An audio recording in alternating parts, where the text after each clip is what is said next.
అవును, బోడిలింగమే. అయితే నువ్వు నా మరదలువే డార్లింగ్. ఇంకోసారి నీ నోటి నుంచి అమ్మన్న మాట వచ్చిందంటే చెంపలు వాయిస్తాను. తిను. రే శేషు, ఇక్కడ జరిగిందంతా రేపొద్దున ఊళ్ళో చెప్పడానికి నోరుంది కదా అంటాండా. మరేం చేద్దామప్పా, చంపేద్దామా?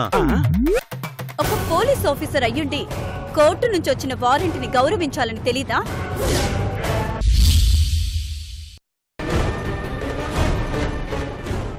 కుసుమా, కుసుమా. కానిస్టేబుల్ సార్, నువ్వు అటు చూడు. Okay sir. నువ్వు ఇటు చూడు. Okay sir.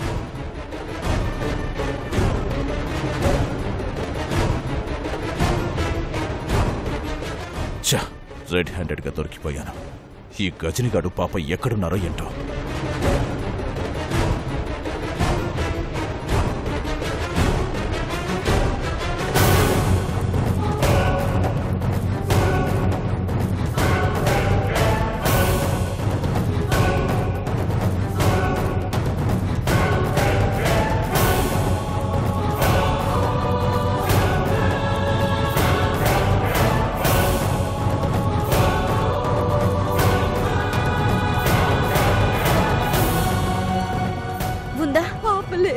కనిపించిందా నీకు? ఎక్కడ కనబడలేదు. సారీ మేడం, మొత్తం అంతా వెతికాం, పాప ఎక్కడ కనిపించలేదు మేడం.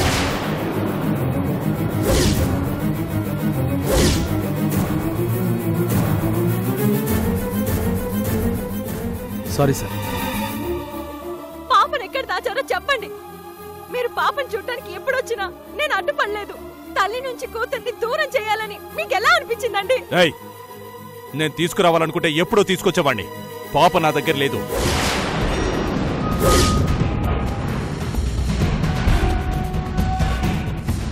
ఏంటి, నా జాబ్ పోతుందా? నా సంగతి చూస్తావా? నీలాంటి వాళ్ళని చాలా మందిని చూశాను.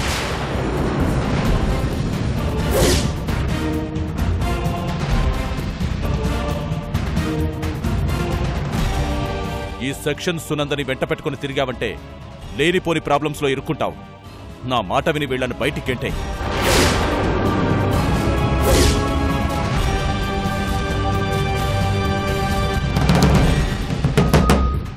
సునంద గారు, మీరు మా కేసు గురించి వదిలేసి మీ మరదల కేసు గురించి ఆలోచించుకోండి. బయలుదేరండి, బయలుదేరండి.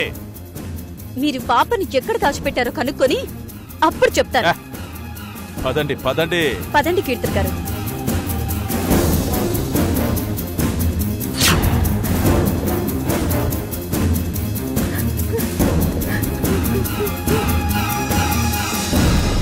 నా కూతురు ఏమైనట్టు, ఎక్కడున్నట్టు? బాధపడకండి, అతనే ఎక్కడ దాచిపెట్టి ఉంటాడు. మీరేం భయపడకండి, పదండి.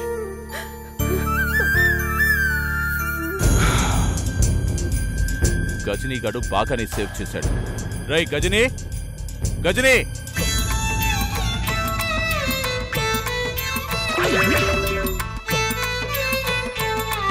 తంతే బూర్లు బుట్టలో పడాలి గాని బీదర్లో పడకూడదు. భీమవరంలో రిషిగాడి కంటికి ఎందుకు కనిపించాను, శ్వేత బొమ్మ ఎందుకు వేసాను, ఇలా వచ్చి ఎందుకు ఇరుక్కున్నాను, అంతా నా కర్మ.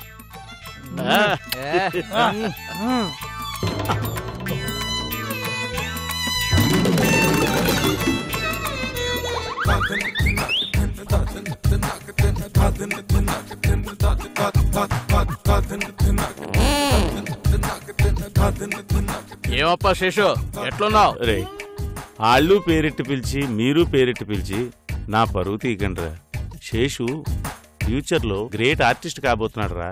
నేనేమన్నా అడ్డగాడదాన్నా దున్నపోతానా? శేషానేగా పిలిచింది. మెదడు మోకాల్లో ఉన్నోళ్ళతో ఏం మాట్లాడతాం గాని. అయ్యేంట్రా, మందు బిర్యానీయా? అవునప్పా. నా కోసం తెచ్చారా? ఎంత ప్రేమరా నేనంటే మీకు. నీకోసం కదప్పా, మా కోసం. ఇవాళ వజ్రమునప్ప పని లేదని సెలవిచ్చేసినాడు, అందుకే మందు పార్టీ చేసుకుంటాం.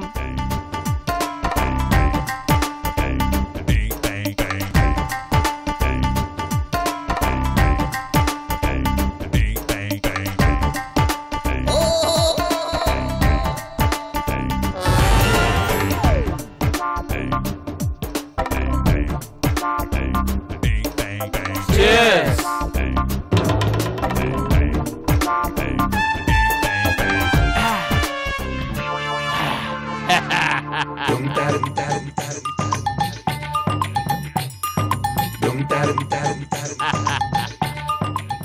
ఏమున్నదప్పా? ఒరే ఒరే ఒరే, మీ అమ్మ కడుపులో మాడ, నాకు కూడా పెగ్గే ఉండరా, ఓ పీస్ ఇవ్వండిరా. మాకే సరిపోదప్పా. సరిపెట్టుకుంటే సరిపోతుందిరా. పోనీ నాలిక మీద ఓ చుక్క ఏంట్రా, ఓ చిన్న పీస్ ఎట్టండిరా. కోటర్ల మీద కోటర్లు తాగినావు, ఇంకా కక్కుర్తి ఏంటప్ప? ఒరే, ఆకలి తీరిందని బిచ్చగాడు అడుక్కోవడం మానేస్తాడరా. 30 years నుంచి అలవాటు పడ్డ ప్రాణం రా. ప్రశాంతంగా మందు తాగుతుండే నీ గోలంటప్పా, గమనుండు. రే పిల్లిగడ్డమోడా, నేను మీలా మనిషినిరా, సాటి మనిషికి సాయం చేయండిరా. బొమ్మలేయటం చేత కాదు కానీ నీతులు మాత్రం చెప్తాం. ఎదురుకుండా ఉన్నా తినలేకపోతున్నాను, తాగలేకపోతున్నాను. ఒరే దరిద్రులరా, పక్కెళ్ళైనా తిని తాగండిరా, నా ఎదురుకుండా ఎందుకురా? మేమేండే ఉంటాం. ఒరే, నాకు ఇవ్వకుండా మీరందరూ తాగి తిన్నారంటే ఎయ్యకూడని చోట ఇంతంత సెగ్గట్లు ఎత్తాయి దరిద్రులారా. పర్లా, ఏం పర్లేదు. ఒరే, మానవ సేవే మాధవ సేవ అన్నారా. నాలాంటి కళాకారుడికి సేవ చేసుకుంటే మీకు పుణ్యం కలిగి పెళ్ళిళ్ళు అవుతాయిరా. పెళ్లి గిల్లి ఏమొద్దు, మా జీవితం వజ్రమునప్పకే అంకితం.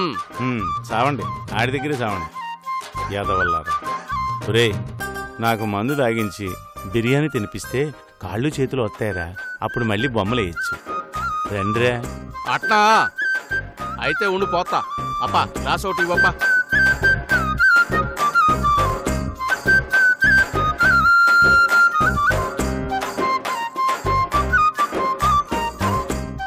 ప్లేట్ అందుకోప్పా, పోయప్పా.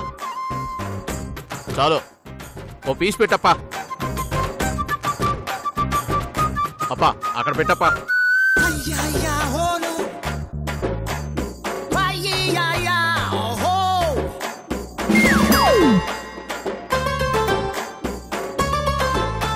తినప్పా, తీసుకో. ఆగప్పా, తీసుకో తీసుకోప్పా. వీడు నాకు టెస్ట్ పెడుతున్నాడు. ఇప్పుడు వెళ్ళి తీసుకుంటే నా కాళ్ళు పనిచేస్తున్నాయని తెలిసిపోతుంది. ఇప్పుడు ఏం చేయాలి? ఏందప్పా ఆలోచిస్తున్నావు? రా తాగో. కాలు చెయ్య పడిపోయినోడిని అందరం ఎలా వస్తాడ్రా? అయితే వద్దులే అప్పా. రే, నోరు పనిచేస్తుంది కదరా, వచ్చి తినిపించు. అట్టా మన దగ్గర కుదరదప్పో. చెప్పా, చెప్పరా. పక్షవాతం వచ్చినోడికి కాలు చేయితో పాటు నోరు కూడా పడిపోవాలి కదా. వీడి నోరు పడిపోలేదేంది? అవునప్పా, అది కూడా పడిపోతే ఓ పని అయిపోద్ది కదా. రే, ఓ క్రియేటర్కి ఇలాంటి పరిస్థితి తీసుకొస్తారా మీరు? మీరు బాగుపడరు.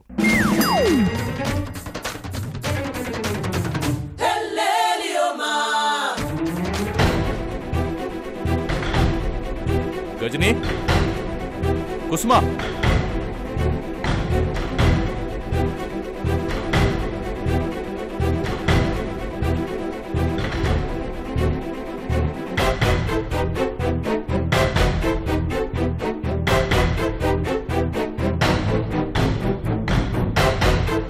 గజని,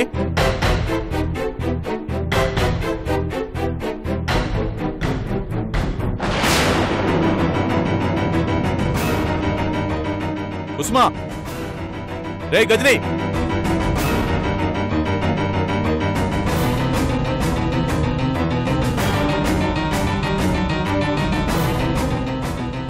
పాపం తీసుకుని ఎక్కడికి వెళ్ళాడు వీడు?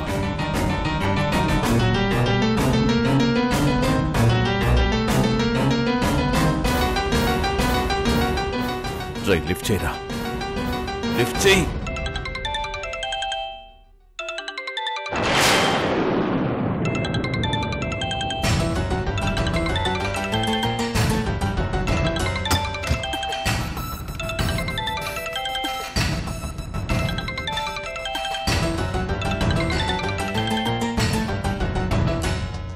ఫోన్ కూడా ఇక్కడే వదిలేసి ఎక్కడికి వెళ్ళిపోయాడు?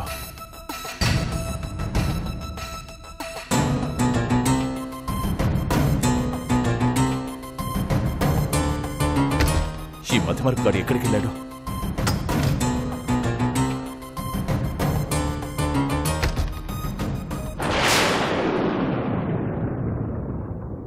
రై, నీకోసం ఇల్లంతా వెతుకుతున్నాను. ఎక్కడికెళ్ళిపోయారా? మొత్తానికి పోలీసులొచ్చే సమయానికి పాప కనిపించకుండా దాచేసి బ్రిలియంట్ పని చేశావురా. రై, పాపనెక్కడ దాచావు? నా భార్య గాని ఆ సునంద గాని ఇంక రారు. పాపనెక్కడ దాచావు చెప్పు, వెళ్ళి తెచ్చుకుందాం. మాట్లాడవేంటి గజని, చెప్పు. ఇచ్చేశాను సార్, పాపనిచ్చేశాను సార్. ఎవరికిచ్చావు? వాళ్ళ అమ్మకిచ్చేశాను సార్.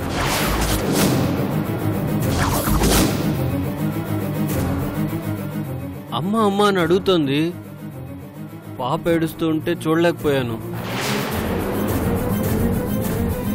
అయినా మన ఇంట్లో 3 రోజులు ఉంది కదా సార్, ఇంక చాలు సార్. పాపకు స్నానం చేయించి తల దువ్వి మీరు తెచ్చిన కొత్త బట్టలు వేసి అమ్మ దగ్గర వదిలేసి వచ్చాను సార్.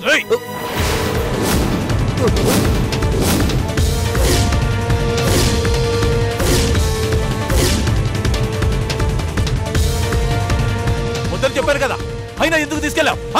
చెప్పు.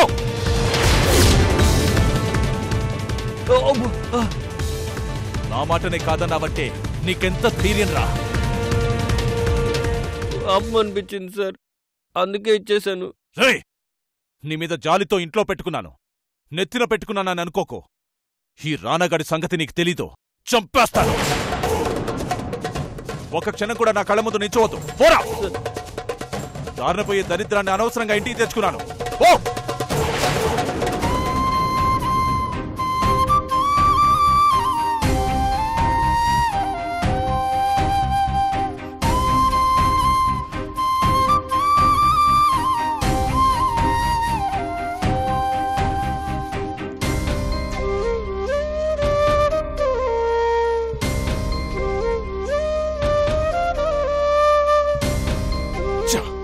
యూస్లెస్ ఫెలో, ఎంత పనిచేశాడు. ఆ కీర్తన, గాయత్రి, సునందల మీద పాపనడ్డం పెట్టుకుని గెలిచానని అనుకున్నాను, సంతోషపడ్డాను. అంతా నాశనం చేసేశాడు.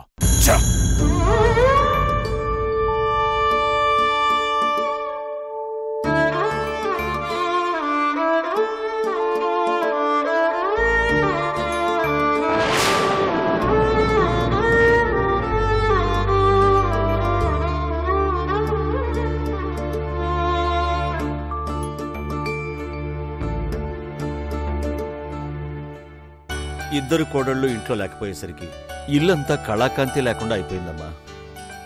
ఇంట్లో ఉండాలంటేనే ఏదోలా ఉంది. నేను ఊహించుకున్నదొకటి, జరుగుతున్నదొకటి.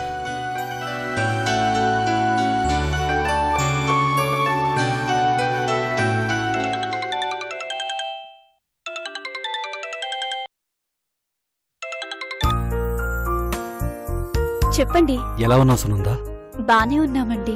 స్వామీజీ ఇచ్చిన మందులు టైం టు టైం వేసుకుంటున్నావా? ఏం వేసుకోవడమో ఏంటో. ఒకవైపు గాయత్రి సమస్య, మరోవైపు కీర్తన సమస్య. సతమతమైపోతున్నానండి. కిరణ్ గురించి ఏమైనా తెలిసిందా? అప్పుడప్పుడు గాయత్రికి కనిపిస్తున్నాడు, కాని కలవడం లేదండి. కుటుంబాన్నంతా కిరణ్ కోసం వదులుకుని బతుకుతుంది. కిరణ్ లేకపోతే తట్టుకోలేదు సునందా. ఆ ప్రయత్నంలోనే ఉన్నానండి. నాన్నగారి ఆరోగ్యం కుదుటపడింది. నన్ను బయలుదేరమంటావా? వీలైతే రండి. నాన్నగారికి ఏదోటి చెప్పి బయలుదేరుతాను సునందా. అలాగేనండి, ఉంటాను. సరే సునందా.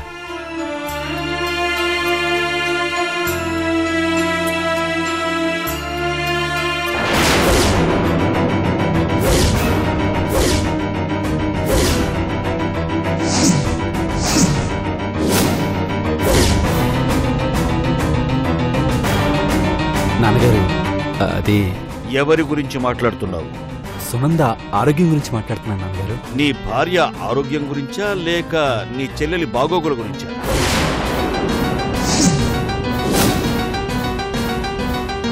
ట్రీట్మెంట్ కోసం ఉండిపోయిందని అబద్ధం చెప్తావా? అంటే గాయత్రి చాలా ప్రాబ్లమ్స్ లో ఉంది నాన్నగారు. ఉంటే ఉండని, మనకేంటి? తను నా చెల్లెలు నాన్నగారు. నీకు చెల్లెలేమో, నాకు కూతురు కాదు. నన్ను కాదని వెళ్ళిపోయినప్పుడే అది చచ్చిపోయింది. కిరణ్ ఏదో ప్రాబ్లంలో ఇరుక్కున్నాడు నాన్నగారు. పెద్దలను ఎదిరించి ప్రేమ పెళ్లిళ్ళు చేసుకున్న వాళ్ళ పరిస్థితి అలాగే ఉంటుంది. అది కాదు నాన్నగారు. బాలాజీ, నువ్వెన్ని చెప్పినా నేను వినను. సునందని వెంటనే బయలుదేరి రమ్మను. దయచేసి అక్కడ పరిస్థితి అర్థం చేసుకోండి నాన్నగారు. లాభం లేదు, మనమే వెళ్ళి సునందని తెచ్చుకుందాం పద.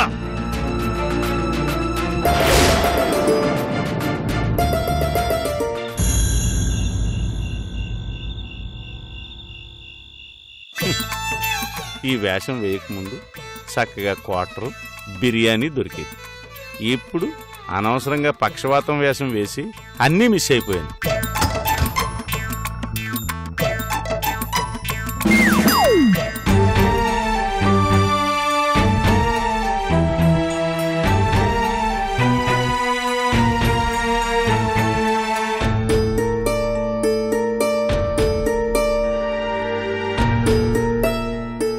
బాబాయ్ బాబాయ్ ఏంటమ్మా ఈ టైంలో నా రూమ్లోకి వచ్చారు? వాళ్ళు చూశారంటే మనం ఏదో రాజకీయం చేస్తున్నామేమో అనుకుంటారు. వెళ్ళిపోండి. వాళ్ళెవరు చూడకుండా వచ్చాంలే. ఆహా, అవును, ఈ అమ్మాయిని వెంట పెట్టుకు తిరుగుతున్నావేంటి? మనకి సహాయం చేసే అమ్మాయిలే. అయితే పర్వాలేదు. అవును, అభిబాబుని వాళ్ళేదో. నా భర్త క్షేమంగానే ఉన్నాడు బాబాయ్. అభిబాబుకి ఏమైందో అని కంగారు పడిపోయాను. భోంచేశారా బాబాయ్? ఏదో గడ్డి తినాలే అమ్మా. ఎన్ని రోజులు బాబాయ్ ఈ బానిస బతుకు? అవును బాబాయ్, నన్ను ఎత్తుకొచ్చారు, నిన్ను ఎత్తుకొచ్చారు. అలా అని ఎన్ని రోజులు ఇక్కడ ఉంటాం? మన బతుకులు ఇక్కడే ముగిసిపోయేటట్టున్నాయమ్మా. ఏదో ఒకటి చెయ్యాలి బాబాయ్. కాలు చెయ్య పడిపోయినోడిని నేనేం చేయగలనమ్మా? శ్వేత గారు, పక్షవాతం వచ్చిన వాడిలా నటించడం చాలా కష్టం కదండి? అవునండి. అలా నటించి నటించి చివరికి బాబాయ్ పేషెంట్ అయిపోతాడేమో. ఏం మాట్లాడుతున్నావు అమ్మా? నిజంగానే నా కాలు చేయి పడిపోయాయి. బాబాయ్ వీల్ చైర్ ఏముందమ్మా? చేముంది బాబాయ్. అరే బాబాయ్ కాలు చేర్చేసాయి. నువ్వు నాకంటే పెద్ద ముద్దులాగా ఉన్నావు. ఈ విషయం వాళ్ళతో చెప్పకండమ్మా, చంపేస్తారు.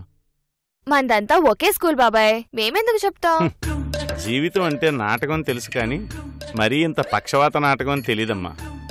ఎన్ని రోజులు ఇలా? వాళ్ళేదో చెయ్యాలి బాబాయ్. అవునమ్మా, ఏదో ఒకటి చెయ్యాలి. అందుకు నీ సపోర్ట్ కావాలి. నేనే ఒకళ్ళు సపోర్ట్ తీసుకునే వయసులో ఉన్నాను. నేనేం సపోర్ట్ చేయగలనమ్మా? మీ గురించి మీరు తక్కువ అంచనా వేసుకోకండి. ఒక్కసారి గతం గుర్తు చేసుకోండి. ఎక్కడో భీమవరంలో బిందాస్గా తిరుగుతున్న మీకు మా బావ కనిపించి టార్చర్ పెట్టాడా లేదా? గోదావరి గట్టున ప్రశాంతంగా ఉండాల్సిన మీ బతుకు బీదర్లో బస్టాండ్ అయిందా లేదా? అయిపోయిందమ్మా. మా మావయ్య మా బావ నిన్ను కొట్టారా లేదా? పిచ్చకొట్టుడు కొట్టారమ్మా. ఒక క్రియేటర్ ని, ఒక కళాకారుణ్ణి అవమానించారా లేదా? ఘోరంగా అవమానించారమ్మా. అలాంటి వాళ్ళని వదిలేస్తావా?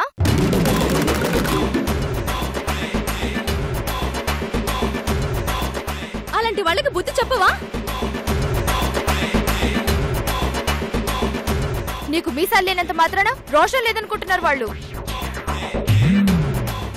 కొడితే పడుంటాడు కదా అని నీకు పౌరుషం లేదనుకుంటున్నారు.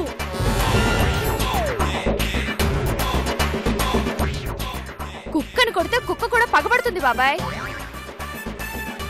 మీరు కుక్కని నా ఉద్దేశం కాదు. వద్దమ్మా, ఇంకేం చెప్పదు. తెలుగోడి పవర్ ఏంటో చూపిస్తా. గుంటూరు మిర్చి ఘాటు ఏంటో చూపిస్తా. ఫ్రస్ట్రేషన్ లో ఉన్నానమ్మా, చాలా ఫ్రస్ట్రేషన్ లో ఉన్నా. ఏం చేయమంటారు చెప్పండి? ఆ వజ్రముని వేసేయమంటారా? రిషిగా వేసేయాలా?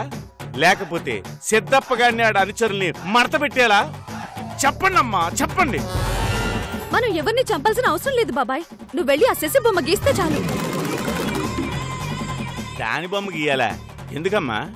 తర్వాత చెప్తాను. ముందు నువ్వు వెళ్ళి ఆ శశి బొమ్మ గీసి తీసుకురా. ఇంతగా రెచ్చగొట్టేసరికి కత్తి చేతిలో పెట్టి ఎవరైనా నరికేమంటారేమో అనుకున్నా. నువ్వు దాని బొమ్మేసి తీసుకురా. కత్తి కంటే పదునైన ఆయుధంగా వాడదాం. అంతేనంటావా? అంతే బాబాయ్. ఓకే, ఇప్పుడే గీసి తీసుకొస్తాను.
వస్తున్నాను శశి డార్లింగ్.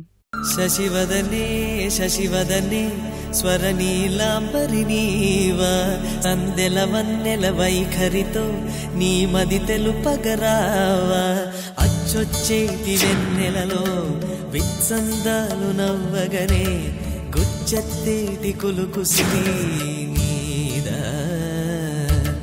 అచ్చొచ్చేటి వెన్నెలలో విత్సందాలు నవ్వగనే గుచ్చెత్తేటి కులుకుసిరి నీదా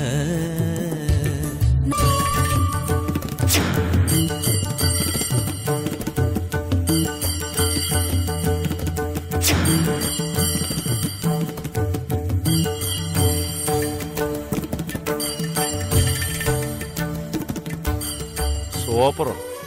నిద్రపోతున్న భంగిమ చూస్తే సమాధుల్లో శవాలు కూడా లేచి రింగ రింగ రింగ రింగ అని డ్యాన్స్ చేసేలా ఉన్నాయి. మదన మోహిని చూపులోన మాండు రాగమేలా మదన మోహిని చూపులోన మాండు రాగమేలా. నా కూతురు అమ్మ అమ్మని ఏడుస్తూ ఉంటుంది కదా, కనీసం ఒక్కసారైనా దూరం నుంచి చూపించండి, చూసి వెళ్ళిపోతారు. అలా మాట్లాడతావేంటి? ఆ రోజు ఆ సునంద నువ్వు సెర్చ్ వారెంట్తో వచ్చిన రోజునే పాప నీ దగ్గరకు వచ్చేసింది కదా. లేదండి, మన పాపని నా దగ్గరికి ఎవరు తీసుకురాలేదు.